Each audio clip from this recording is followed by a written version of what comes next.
Welcome to the Your Lifestyle is Your Medicine podcast, where we do deep dives into the topics of mind, body, and spirit. Through these conversations, you'll hear practical advice and effective strategies to improve your health and ultimately add health span to your lifespan. I'm Ed Paget. I'm an osteopath and exercise physiologist with a special interest in longevity. Today's guest is Justin Keogh. He is currently the Associate Dean of Research at the Faculty of Health Science and Medicine at Bond University. He is a sports scientist, a strength and conditioning coach, and his research focuses on the area of geriatric exercise prescription and sports biomechanics. And it has garnered awards from the International Society of Biomechanics and Sport, as well as Exercise and Sport Science Australia. Justin and I talk about age-related muscle loss. In particular, I'm interested in how a loss of muscle as we get older could affect our ability to live longer. So, do people who lose muscle die earlier? That's one of my questions. And if that is true, then what can we do to either put on muscle or maintain muscle as we age and keep function and live a long life? Justin, welcome to the show. Thanks very much, Ed, for having me. It's a pleasure. Now, I'm really excited to pick your brains about sarcopenia or age-related muscle loss. And what I want you to do is explain a little bit to us about, one, what sarcopenia is, and then two, your interest in it. How did you become a researcher? How did you get into the strength and conditioning field? A little bit of your story and a little bit about how that all fits together with helping people keep their muscles. So sarcopenia was a term I came across probably in the late 90s when I started my PhD. Initially, it was more around just the loss of muscle tissue as we age. And that in itself is important. Muscle is a very important sort of tissue for metabolic sort of health. But potentially more of interest to me is the role of muscle in maintaining function and independence as we age.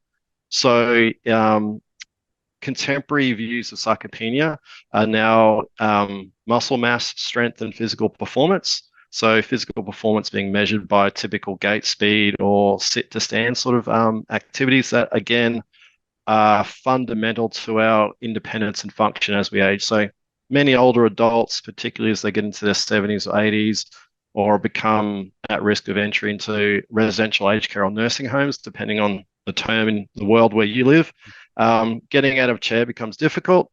Walking at a reasonable speed, particularly crossing roads, or walking up and down stairs or hills become really difficult. So it's really that aspect of sarcopenia and aging that I'm most interested in. Basically how to help people maintain their lives, the functions, the activities of daily living, the pastimes that are of interest to them. And so how did you get into this? Because you have a huge background in all sorts of power-based sports, strongest man, all that kind of stuff. So how did you get into the research behind this and PhD level understanding? I always knew I was going to do a PhD. Wasn't quite sure where it was going to go. I always thought aging was an interesting place to go. But at that time in the late 90s, most of the aging exercise work was around mobility. So I wanted to flip it a little bit. So I looked at fine motor control of the upper hand, because again, one other thing that we often lose with aging is that fine motor control. So it becomes more difficult just to do some of the common activities of daily living, dressing, eating, drinking, particularly those who might have some form of enhanced pathological or even physiological trauma. So that was the focus of my PhD. And then following on from that, have kept that combination of sort of sports science related stuff with athletic younger populations, again, typically regarding strength, power, and performance in those sports, and also the aging research, helping people improve their function, and prostate cancer, as well as sort of residential aged care residents have been perhaps the two main foci. Yeah, and I remember being taught as an osteopath about when a limb is immobile from a break or from something like that, that different muscles waste at different speeds. Now, I don't know if that's true or not, so I'm going to ask you, is that true? Like the VMO apparently is a very fast muscle to waste. Is that physiologically possible, or is it all the same? Yeah, I'm not sure on the research of that, but I've actually personally had some knee injuries in the last 5 years, and both left and right knee, and have found that actually happened for myself very rapidly. Yeah. So my prehab before surgery and then sort of other rehab afterwards, second injury hasn't required surgery yet. But yeah, did find that happened very quickly for me. So I've heard of some levels of neural sort of inhibition with injuries at certain muscles, perhaps the action potentials from the central nervous system, which in essence helps initiates muscle contraction, is sort of lost in some way. I know there's some evidence of that with sort of hamstring injuries as well. But yeah, there's definitely perhaps some potential. Yeah, from my personal experience, the Mm. VMO needed substantial rehab. And yeah, with this latest injury, working hard on that. My the knee specialist I saw was quite happy with that and said at this point, no surgery requirements needed, even though the MRI scans aren't positive. Now we've described what sarcopenia is, but we've mentioned that the things that get lost are things like gait speed and strength and so on. But I can imagine some people sitting there in their 70s and 80s and saying, well, okay, isn't that just part of aging? What's the big problem with losing muscle? And before you answer that, maybe we could flip it and say, what's a good predictor of longevity? It might be a nice way to look at that. There are multiple, I suppose, markers for longevity. So walking or gait speed is a very well researched, in essence, biomarker. And at a sarcopenic level, the threshold is typically considered zero point 0.8 meters per second. So that means in 10 seconds, that threshold is that you would walk 8 meters, which is about 9 yards for our American colleagues. So ultimately, if you're walking at that speed or less, your ability to ambulate in the community, cross roads, get through busy airports or train stations is quite compromised. Um, and as that walking speed gets lower, the rate of severity of negative consequences and mortality increases quite dramatically. So when you go into aged care, some research we've done here in Australia in different chains, we've typically found, and these are perhaps the more functional people in these aged care facilities who are in essence allowed to participate in research from the managers. Sort of, they act as a gatekeeper, and with some of the other inclusion exclusion criteria we have, they're probably the more functional. We're still getting sort of mean walking speeds of 0.5 to 0.6 meters, typically around that 0.5. So again, in 10 seconds, they only walk 5 meters. And that's not something they can even maintain for a long period of time.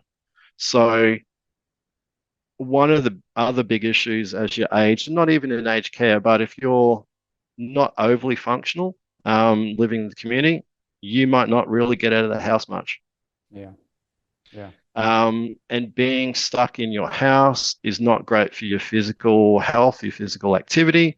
It's also really poor for your mental health. That in itself is a very poor sort of prognostic factor moving forward for many people.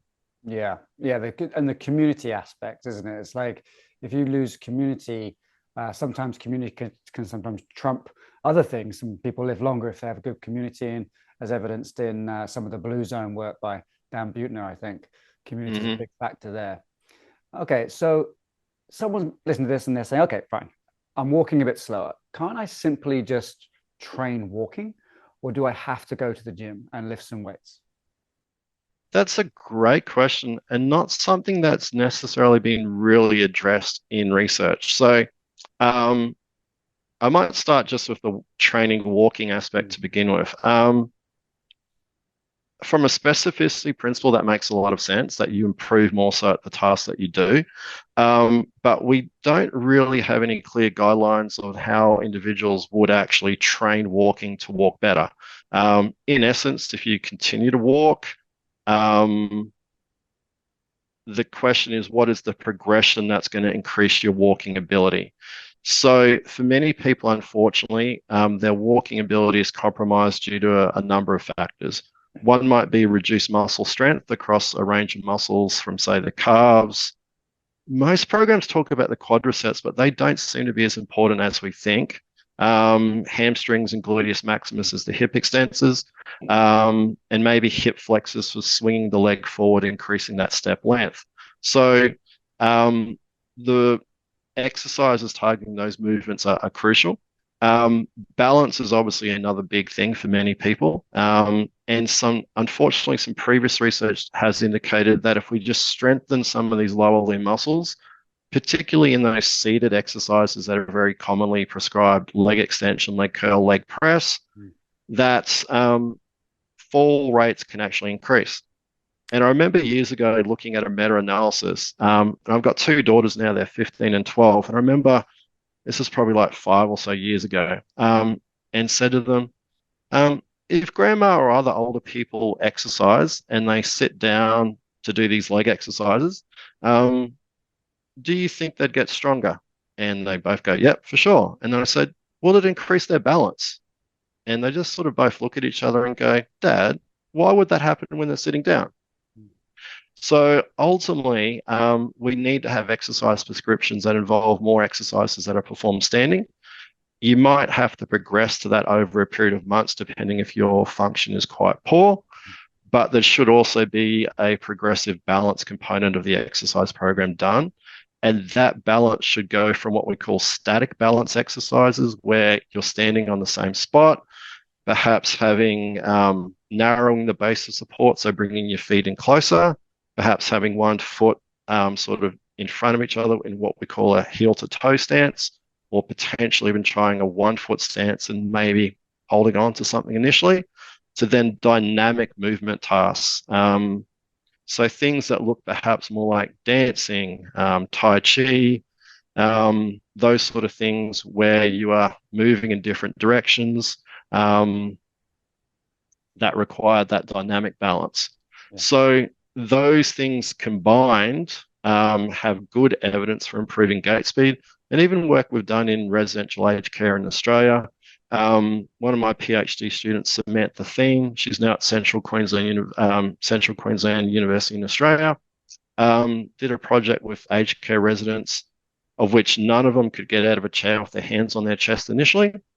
12 weeks of exercise, 2 sessions a week, with nothing more complicated than $4 kilogram dumbbells from Kmart. Found they could increase their sit to stand from 0 to 7 in 12 weeks. And they could improve their gait speed by more than 0.1 meter per second, which is considered a clinically meaningful improvement, particularly that these individuals are walking at about 0.5 or 0.6 meters per second. I think it was something like about a 12% increase across 12 weeks, with a relatively simple exercise prescription. So I think there's definitely scope for us to get more specific about what aspects of gait need to be trained in different people. And one other crucial thing, a muscle group that's tiny for some people can still be an issue, is the tibialis anterior, the muscle that dorsiflexes the ankle, that brings the toe up. We know that the most common falls that older adults typically experience is a trip, and that happens when the toe contacts something as we swing the leg forward. So sometimes that lack of strength in those tibialis anterior muscles at the front of the shin, which are such a small muscle, that muscle group is completely or often neglected. And for someone with a history of trip falls, that might want to warrant investigation. Is it that physical decline in the muscle, and it's basically like a toe drop, which can be a neurological condition? Because again, if that toe is dropping, the older person needs to lift the knee higher, so that stresses the hip flexor muscles to a high extent and causes that increased energy expenditure. So they just can't do that for sufficient period of time. So muscle strengthening exercises have been shown to increase endurance capacities in many older adults, because their lower limb muscles just don't have the strength to sustain walking or low intensity cycling for much duration. And ultimately, if you're an older person who struggles to get out of the chair, that's a very simple assessment at home. If you can't do it with your hands on your chest, if you can't do, say, 5 repetitions with that within 10 to 15 seconds, there is probably you're getting towards that threshold for where that loss of muscle strength is going to start to affect your function and potentially cause lots of challenges going forward from there. Okay, so to summarize, basically, sometimes we can't go straight after the walking or gait as the thing we want to change because they don't have the musculature or the joint movement or the strength in certain muscles to actually do that. So we regress to more specific exercises and then get more functional later on. Is that right? Yeah, in that there might be that weak link somewhere, a particular muscle group or something, or the balance that is hindering it. And there can also be medical complications as well. So, particularly if you're seeing a geriatrician who's the older adult specialist, they might do a whole range of different assessments, or your GP might also look at some assessments or refer to a geriatrician to look at if there's other medical reasons perhaps underlying poor gait speed, poor balance, and a history of falls or something of that nature as well. A friend of mine just was talking about his grandparents or his grandmother in particular. She's got into a home in Australia and he noticed that the light switch is about 10 centimeters by 10 centimeters. It's huge. The chairs are higher. The exercise class that's there is all done seated. And he thinks that her physical decline has increased since she's gone to the elderly care facility because everything's too easy. Any thoughts about that? This needs to be taken with a grain of salt because there's always times where some of these resources will be needed. But one thing, I suppose, when you look at aging, you can look at things as sort of if you keep taking the easy approach, that spiral into decreased function and more dependence will just continue to increase. So, if you think about things such as, let's go with a walking cane or a walking frame, wheelchair is the potential progression for people who walk slowly, poor balance, and are at risk of falls. So obviously that is a safety issue. And if you're in some sort of care facility, that might almost be sort of mandated by the facility. In saying that, once we get to become dependent on the walking stick, realistically, the time frame to then get to the walking frame might not be too far away. Yeah, speeds up. And before you know it, you're now with the walking frame. It's very difficult to engage in any sort of activities that you used to do walking with younger people. It's very difficult to go on grass or up hills. So now you've really limited your mobility into these different areas.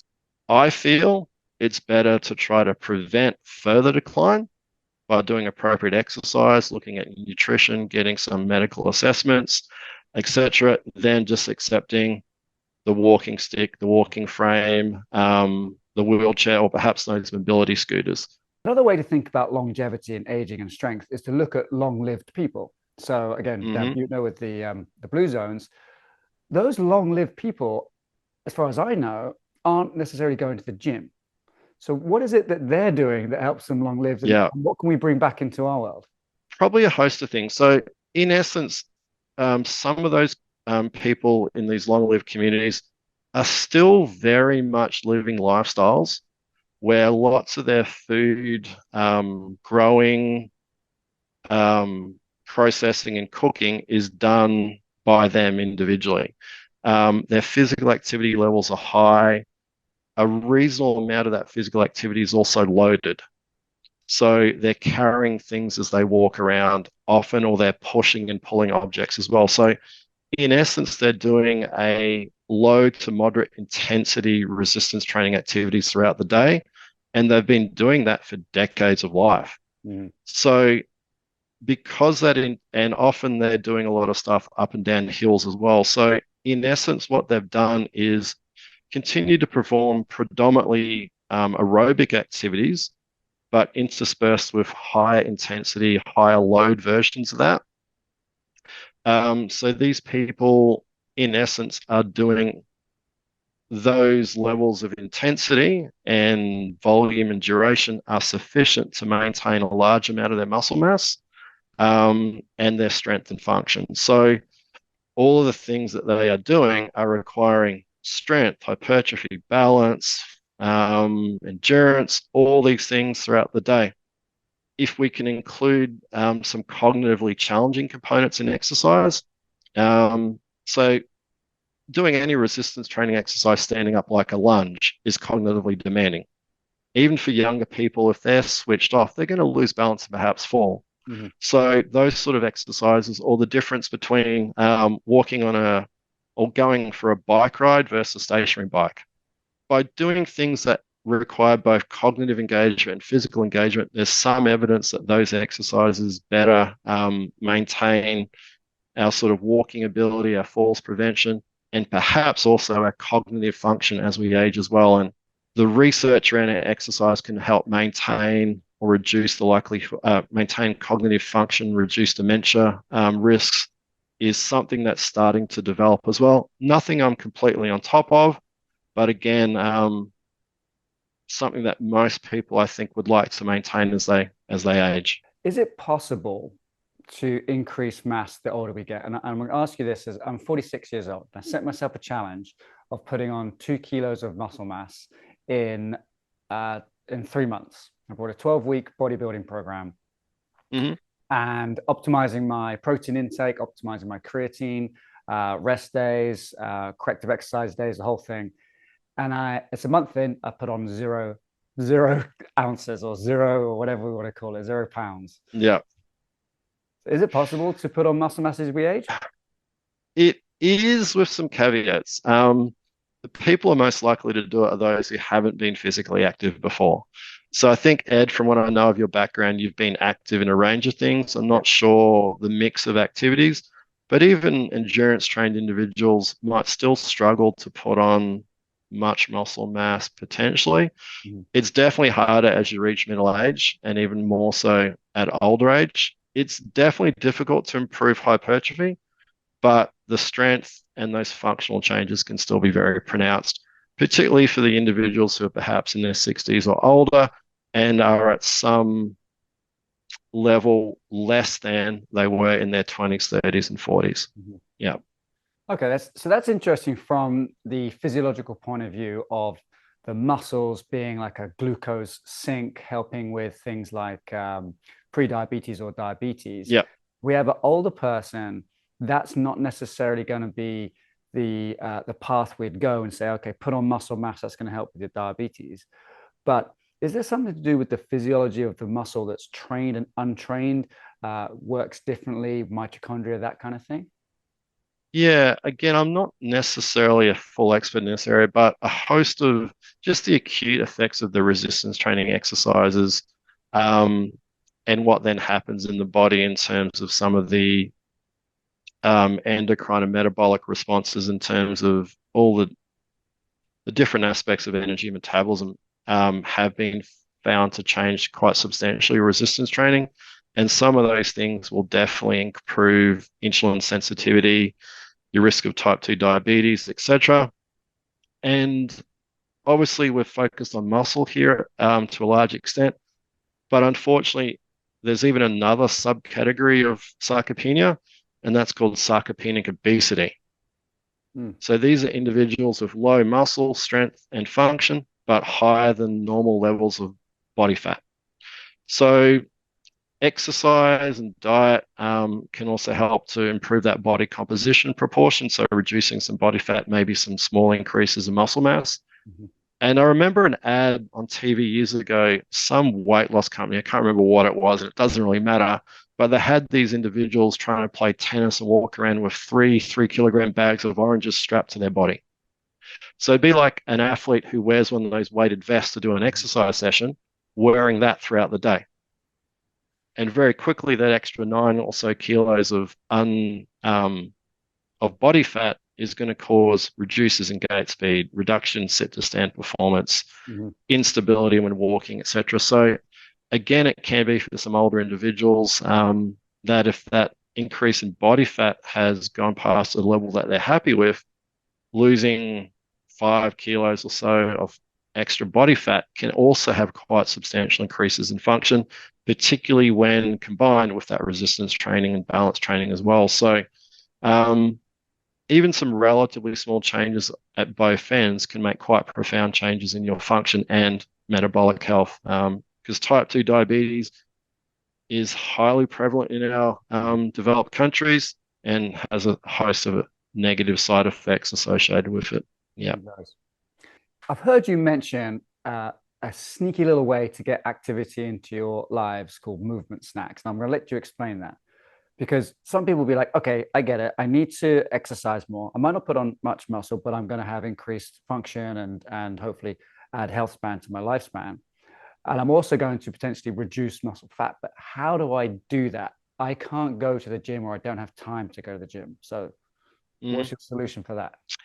Yeah, not something I've done research on, but I remember reading some stuff from Lindy Clemson and her groups of OTs maybe 15, 20 years ago, and Jackson Fife, who I think's at Deakin University here in Australia, wrote a really good paper on it recently.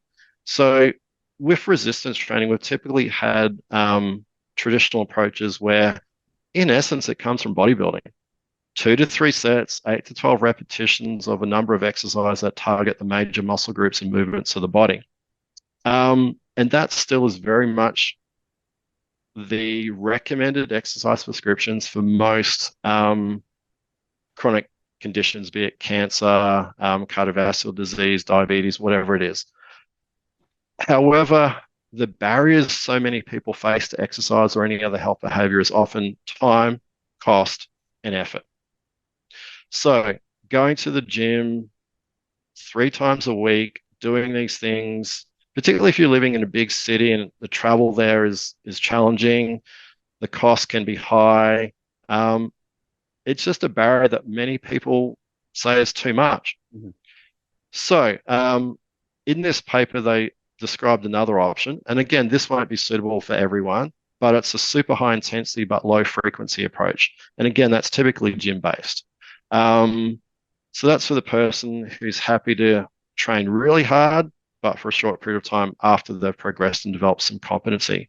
But the snacking approach, I think, has a lot more value for many people, as you suggested. So similar to the general advice for physical activity, where we might say, if you want to increase your steps per day, use the stairs rather than elevators or escalators, or park further away from the shops or your work than spending 5 minutes trying to get that closest park, driving around the car park.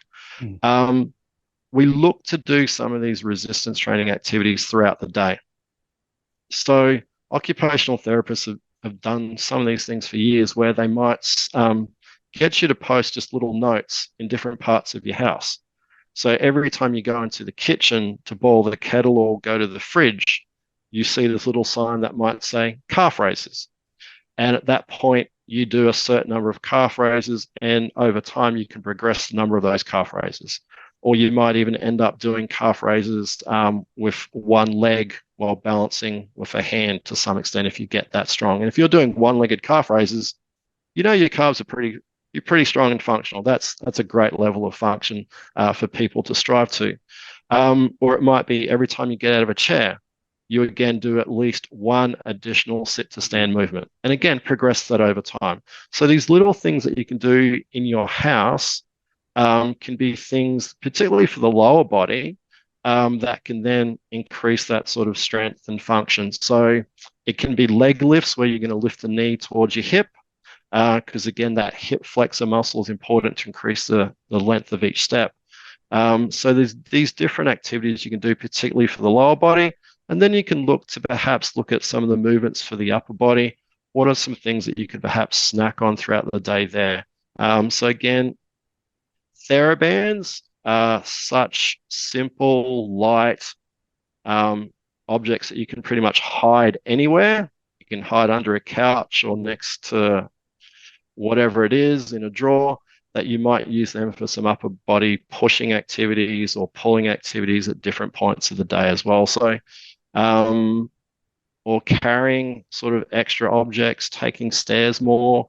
And for those that take stairs, if you look to take 2 stairs instead of 1 stair with each step, again, the load through the quadriceps, the gluteus maximus will be increased to a large extent that those muscle groups are going to have to strengthen to tolerate that sort of load as well. So there's a host of things you can look to do in that sort of regard for the snacking approach. And yeah, just look to implement that as many times a week as you can.